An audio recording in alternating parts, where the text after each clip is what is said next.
Hello, my name is Matt Henley. I'm the Assistant Director of Athletic Bands here at Western Carolina University. I also teach the marching percussion section here. The intent of this video is to introduce the Western way of approaching the marching bass drum. Approach is everything in this activity. As you know, many wonderful drum lines all across the country. A lot of them approach the drums differently, and they're still great. So what I'm trying to do is just to convey to you how we approach the drums and how you can fix your individual practice accordingly. First thing we're going to talk about is basically just how you're going to approach the drum in general, playing position and all that good stuff. When we take our mallets and we hang them down by our side, the mallet is naturally going to curve forward, okay? The great way to start is just to relax your entire upper body, hang your mallets down by your side, and be as relaxed as possible. Next, just raise from the elbow and make your forearm parallel to the ground, then walk up to the drum. A lot of times people set up on the drum and it creates a lot of bad habits just because they did that. But let's back up just a little bit and talk about sticks up. When we hold the mallet, we want to make sure that the mallet is held just like a match grip snare drum stick. We want to have lots of transfer value when it comes to this activity. In other words, we want you to practice a technique that you're going to be able to use in future years. That being said, we want to have a nice strong fulcrum between the thumb and the forefinger, and we also want to wrap the fingers around the mallet. Also, the way the modern mallet is designed, you'll notice how we hold it on the very back of the stick, and also there's a place already designed for your fulcrum to be. Okay, so make sure that you hold it there. When we go to sticks up, there's a kind of a curvature of your hand right here, a natural line, and that is where the rim of the bass drum goes. Then we just touch the shaft of the mallet up against the rim, and that's going to be your sticks up position. When we're looking for playing position, we want to come straight down. Once again, our forearm is flat to the ground, and we have this natural curvature of our hand right here. If you were to think about it from the sky, looking down at the snare drum from above, this is what you're going to see. Okay, we don't want anything like this. We don't want a raised wrist. We don't want it pushed down like this. We don't want our thumb going up the mallet. We want matched grip just applied to the bass drum in this way. Okay. Now, as far as this is concerned, the first thing we need to obviously talk about is stroke types.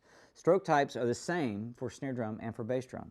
The first one being staccato stroke. Staccato stroke means that everything is initiated from our wrist and nothing moves in the back of the hand. No, there's no movement here. I don't let the mallet move. It's all from the wrist. This is used a lot of times for what's called downstroking or controlling the rebound. Everything's initiated from the wrist, and I'm in control. Okay? The second stroke that we use all the time is legato stroke. Legato stroke means that I keep my fulcrum strong. I still initiate from the wrist, but now I'm going to let the back of the mallet start to move out of the palm. To be honest with you, there's usually a lot less finger used in bass drum technique than snare drum or tenor technique, but it still exists nonetheless. We want to let the back of the mallet breathe as we play legato strokes. Okay? One great way to start practice is to start with your mallet off the head and think about connecting the strokes from here. You'll notice in bass drumming we actually use gravity for our upstroke instead of our downstroke. Okay? Anyway, that's a great practice because that'll make you play with the fluid motion. Then, of course, we can incorporate the staccato stroke to stop the stroke whenever we need to. This is obviously our beginning position, though, our playing position. Now, let's talk about the way legato stroke works in regard to levels of legato. Now, what I mean by that is that as I use gravity to help my mallet go up, I'm going to start increasing the amount of finger that I'm using in the stroke. So at 3 inches, I use very little finger. It's mainly from the wrist. As I increase 6 inches off the head, I start using slightly more finger.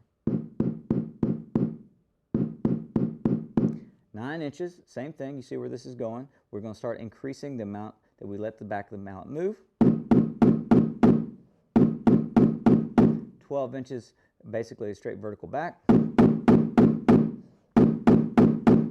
And then full out is what we refer to it as, is actually 3 inches past vertical. And we want to allow the front of the wrist to see the sky for the first time.